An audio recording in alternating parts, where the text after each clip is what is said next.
Planetary winds.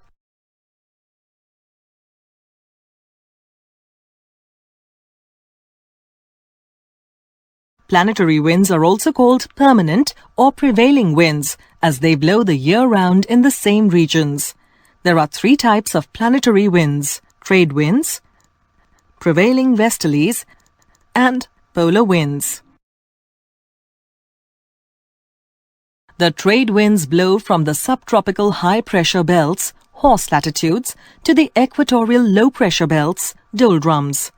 They are constant in strength and direction, and therefore the name trade, which in Latin is trado, which means constant direction. These winds blowing towards the equator from 30 degrees north from the northeast in the northern hemisphere and from 30 degrees south from the southeast in the southern hemisphere are known as the northeast trade winds and the southeast trade winds respectively. They are also called the northeast trades and the southeast trades.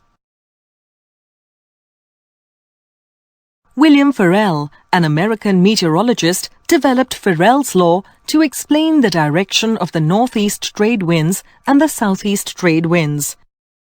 It states that a body moving over the surface of the Earth will be deflected to its right in the northern hemisphere and to its left in the southern hemisphere. This happens as a result of the Earth's rotation and applies particularly to oceanic and air movements.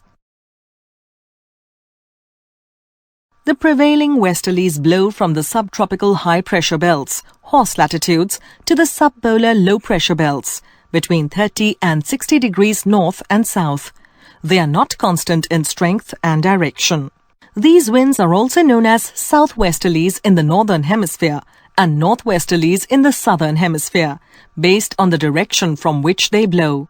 In the absence of land masses, the westerlies become very strong, especially between 40 degrees and 50 degrees, and are called the roaring 40s. The polar winds blow from the polar high-pressure belts to the subpolar low-pressure belts. Their direction is variable in the northern hemisphere, but more regular in the southern hemisphere. These winds are known as the North Polar Easterlies and the South Polar Easterlies in the northern and southern hemispheres respectively.